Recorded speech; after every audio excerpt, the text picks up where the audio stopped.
The hall smelled of roses, champagne, and promises that were too heavy for the air to carry.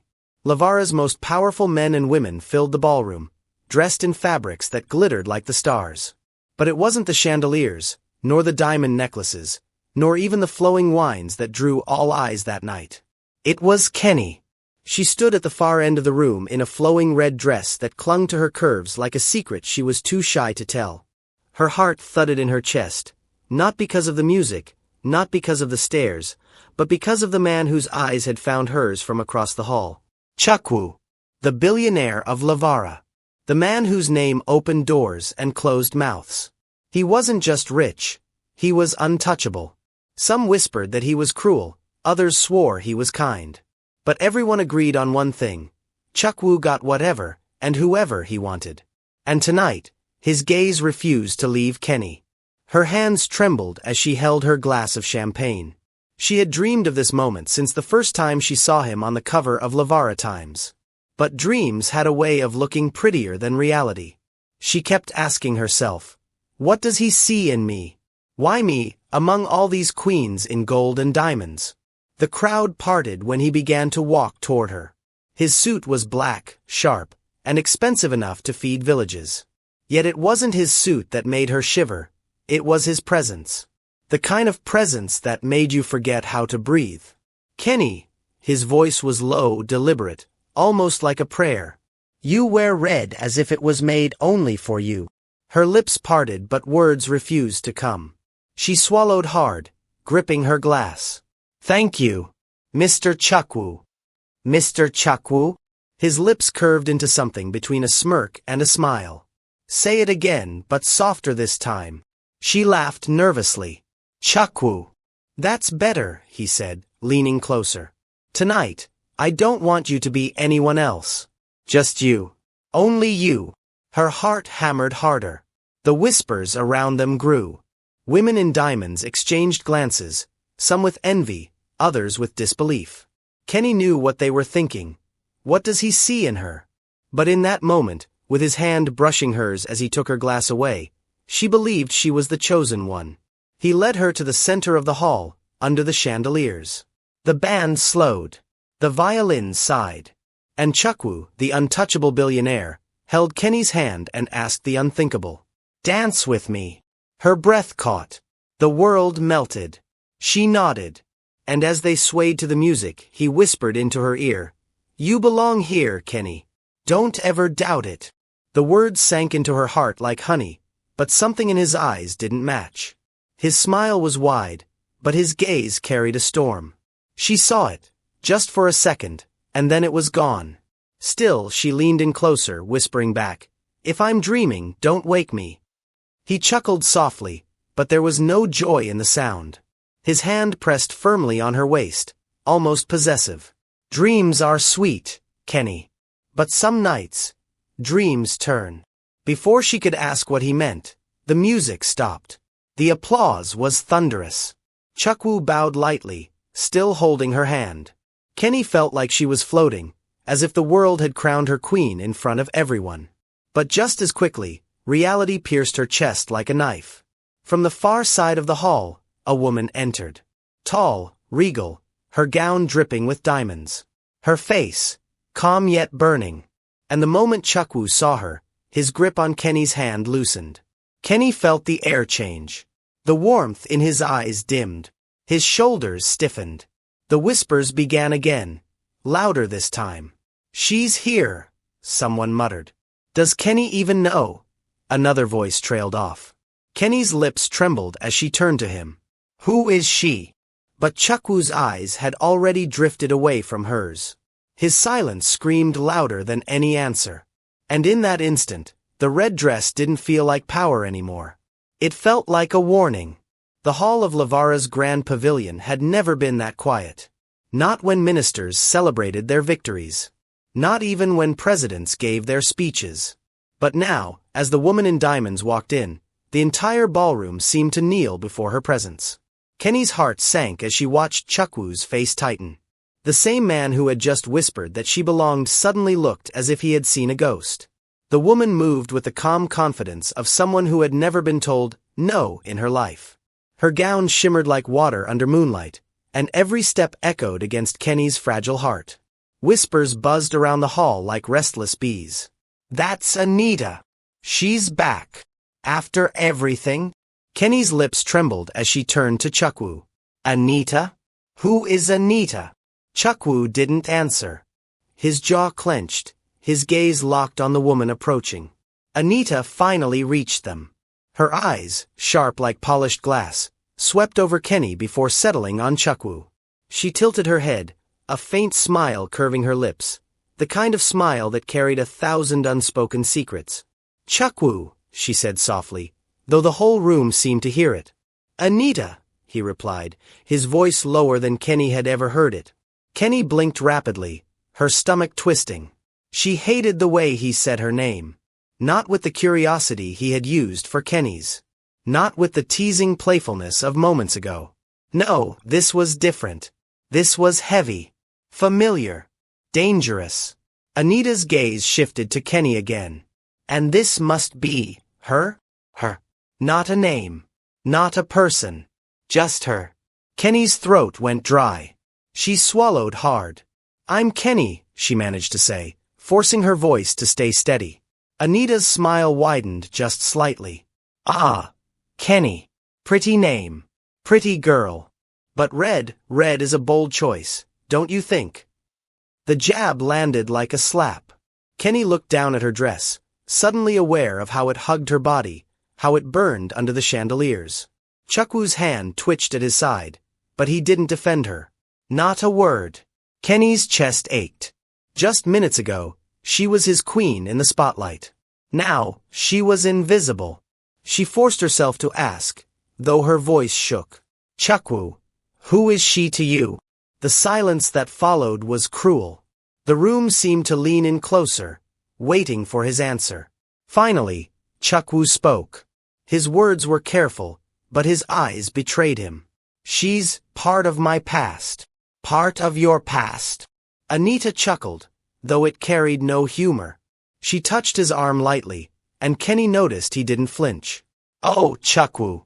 We both know the past doesn't stay buried so easily." Kenny's heart broke a little more. She tried to read his face, but he refused to meet her eyes.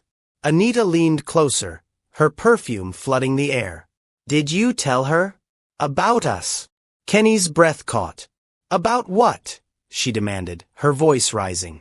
The whispers in the hall grew louder. Some guests tried to hide their smirks. Others stared in pity.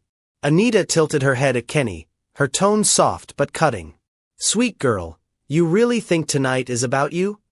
The words stung sharper than knives. Kenny's fingers curled into fists at her side. "I don't care who you are. He chose me tonight. He asked me to dance. He what?" Anita interrupted, her smile cruel now. "He whispered sweet words. He touched your hand under the lights. Kenny, I know this man deeper than you know yourself. Whatever you think you have with him," she paused, letting the silence drag like a blade, "it is only the beginning of your heartbreak." Kenny's knees weakened. She looked desperately at Chukwu, begging him silently to deny it, to fight for her, to at least say something. But he stood there, frozen, torn between two fires. Tears stung her eyes, but she refused to let them fall. She straightened her shoulders and whispered, "Chukwu, please, say something." At last, his lips parted. But the words that came weren't hers to keep. "Kenny," he said slowly, painfully, "there are things you don't know. Things I should have told you before tonight." The room gasped. Kenny's breath stopped. Her voice broke as she asked, "What things?" Chukwu closed his eyes briefly, as though the weight of his own choices was crushing him. Anita stepped closer, her hand resting possessively on his chest. "Shall I tell her, Chukwu? Or will you?" Kenny's tears finally slipped down her cheeks. She shook her head, whispering, No, this can't be happening. Not tonight." And then Anita leaned into Kenny's ear, her voice silk and venom all at once. "Sweetheart, you thought he chose you. But that night, the one you'll never forget, will prove otherwise." The ballroom in Lavara's grand pavilion was no longer a place of music and laughter. It was a courtroom, and Kenny felt like the accused. The violins had stopped. The champagne flutes trembled in forgotten hands. And in the middle of it all, she stood, red dress blazing like fire against the cold silence.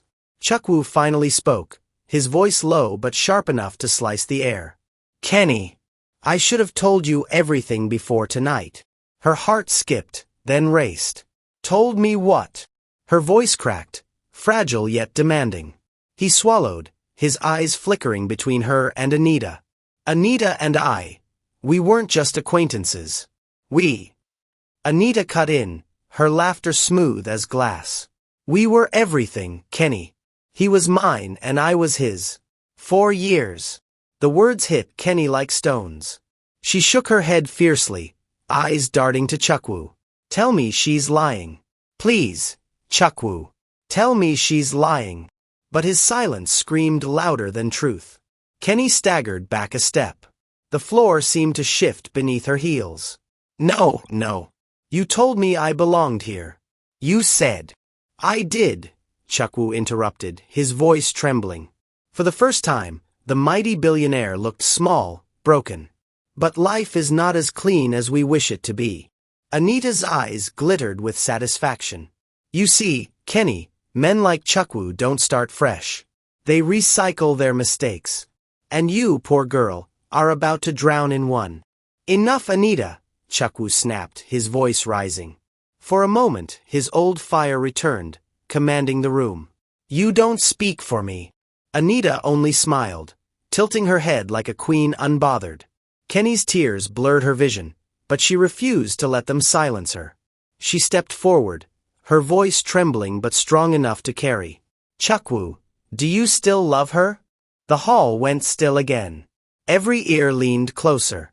Chukwu's lips parted, but no sound came. His chest rose and fell, heavy as if the weight of 2 worlds sat on his shoulders. "Do you?" Kenny pressed, her voice louder now, desperate. "Tell me the truth. Do you love her?" His eyes finally met hers, and what she saw in them made her knees buckle. Regret. Longing. Conflict. "Kenny," he whispered, his voice breaking. "I can't deny the past. It was not a yes. It was not a no. It was worse, a wound left open, bleeding in front of everyone." Kenny's hand flew to her mouth, stifling a sob. "So all of this, the dance, the words, the promises, it was just..." "No!" Chukwu cut her off, stepping closer. "Don't think that. I meant every word tonight. You matter to me. More than you know." Anita chuckled bitterly. "And yet, even as he says that, Kenny, you can see the truth in his eyes. He hasn't let me go. He never will." "Stop it!" Kenny cried, her voice shattering through the whispers. She turned to Chukwu, her tears falling freely now. "Then prove it. Choose. Right here, right now. Me, or her." The hall gasped as if the walls themselves had been slapped. All eyes locked on Chukwu. His chest heaved. His fists clenched. He looked at Kenny, her trembling frame, her tear-streaked face, her fragile hope. Then he looked at Anita, radiant, composed, unshaken. The silence stretched like eternity. "Choose!" Kenny demanded again, her voice raw. Chukwu opened his mouth, his voice trembling. "Kenny, I..." But before the words could leave his lips, Anita slid her hand into his. The hall exploded with whispers. Kenny's world collapsed. Her voice broke into a whisper, almost a plea. "Chukwu, don't let her take you from me." His eyes glistened with something. Sorrow, guilt, love, but his hand didn't move. And in that moment, Kenny realized the truth. The night that had begun as her dream was turning into her undoing. Her knees weakened. The red dress that once made her feel chosen now felt like a curse, burning against her skin. She wanted to scream, to run, to vanish. But before she could move, Anita leaned in close, her whisper cruel enough to pierce Kenny's soul. "You thought he chose you, darling. But Chukwu doesn't choose. He settles." Kenny's vision blurred. Her chest tightened. And as she stumbled back, gasps rose around the hall. Chukwu's hand finally slipped free of Anita's, but by then, Kenny was already breaking. The cold air outside the grand pavilion slapped Kenny's face as she stumbled into the night. The laughter, the whispers, the music, all of it muffled behind the golden doors. But their echoes still rang in her chest, each sound a dagger. Her heels clattered against the marble steps, but she barely felt the pain. The red dress dragged behind her like the trail of her own bleeding heart. "Kenny!" His voice followed her out. "Chukwu!" She froze for a second, then quickened her steps. The last thing she wanted was to see his face. "Kenny, please," he called again, his tone desperate now. "Don't walk away from me like this." She spun around, her tears glistening under the streetlights. "Walk away. What else should I do, Chukwu? Stand there and watch you let her touch you? Watch you drown me with silence while the whole world stares?" His chest rose and fell heavily as he closed the distance between them. "It's not what you think. Not what I think." Kenny's laugh was bitter, broken. "You stood there like I didn't exist. Like everything you whispered to me tonight was a cheap rehearsal." He reached for her hand, but she jerked away. "Kenny, listen to me." "No!" she shouted, her voice slicing the night air. "You listen to me. I came into that hall with nothing but a red dress and a trembling heart. I believed you when you said I belonged. I believed you when you looked at me like I was the only one in the room. And for a moment, Chukwu, I believed I was chosen." Her voice cracked. Tears poured freely now. "But then she walked in, and suddenly I was nobody again." Chukwu's face twisted in anguish. He stepped closer, lowering his voice, raw and pleading. "You are not nobody. Don't ever say that. Kenny." She shook her head fiercely. "Then why couldn't you choose me? Why couldn't you open your mouth and say it in front of her?" His silence stretched. His lips trembled, but words betrayed him once again. Kenny's sob escaped like a wound torn open. "That's it, isn't it? You still love her." "I don't," he whispered sharply. "Not the way you think." "Then what way, Chukwu?" she pressed, stepping closer, her eyes searching his. "Tell me." "Because tonight, you looked at her like a man looks at the woman who still owns his soul." He ran a trembling hand through his hair, frustration burning in his eyes. "You don't understand." "Then make me understand," she cried, clutching his jacket, shaking it as if she could shake the truth out of him. "Tell me why my heart is breaking when you're standing right here, telling me I mean everything." Chukwu grabbed her wrists gently, his voice breaking. "Because she is my past, Kenny. My longest mistake. My deepest scar. And scars don't disappear just because you cover them with silk and diamonds." Her lips parted, stunned. "So what am I then? A bandage?" His face twisted with pain. "No. You are the only thing that has felt pure in years. You are the breath I didn't know I was holding. Kenny, you are the part of me I didn't know I still had." The sincerity in his voice cut her deeper than lies ever could. Tears streamed down her cheeks as she whispered, "Then why does it still feel like she has more of you than I do?" He stepped closer, his hand trembling as it brushed her wet cheek. "Because she was the storm that nearly drowned me. And you are the first air I've breathed since." Her chest rose and fell, her heart torn between wanting to believe him and wanting to run. "Chukwu!" Her voice cracked, fragile, desperate. "If you truly mean that, then prove it. Not with words. Not with dances. Not with sweet lies under chandeliers. Prove it with your choice." His eyes glistened. "I will." "When?" she demanded, her tears hot. "Before I drown too. Before this red dress turns into my shame." He pulled her into his arms, his voice breaking. "Soon. I promise. Just don't leave me tonight." For a moment, she melted into his chest, inhaling the scent that had haunted her dreams. But even in his embrace, the doubt clawed at her. The ghost of Anita lingered between them like perfume that wouldn't fade. Kenny pulled back, her eyes searching his.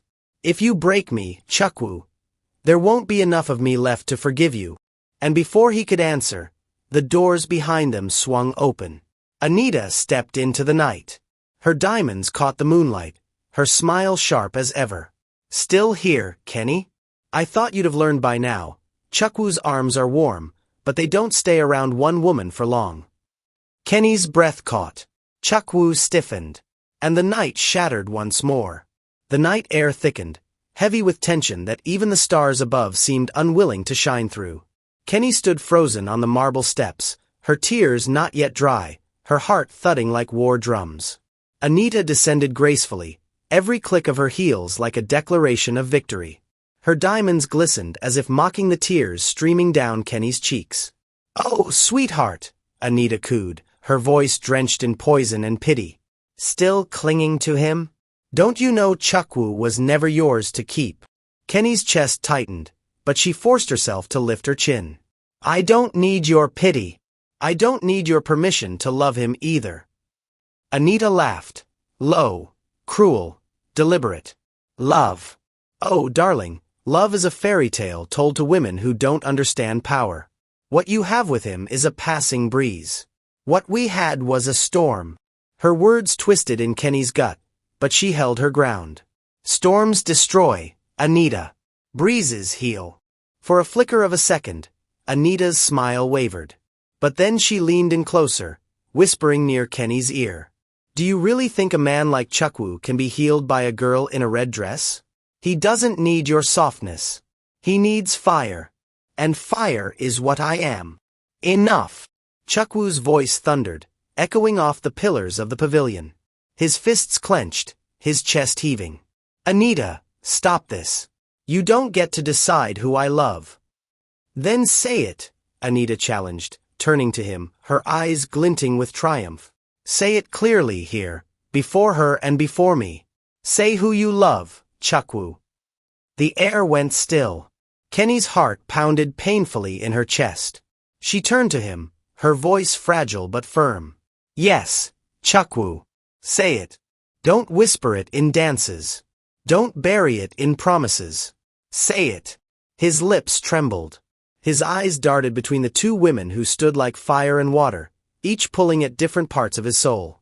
"Kenny," his voice broke, heavy with sorrow. "You must believe me. I never meant to hurt you." Her tears spilled anew. "But you did." Anita folded her arms, her smile sharp as glass. "See. He can't even choose. That's the man you've pinned your dreams on, Kenny. A man who dances with you in public but bleeds for me in private." Kenny's knees weakened. Her voice dropped to a whisper. "Is that true, Chukwu?" He stepped forward, reaching for her hands. "No, Kenny. No. I've let my past haunt me for too long. But you are my tomorrow." Her lips parted, trembling with fragile hope. "Then prove it. Tonight." Chukwu's eyes flickered with torment.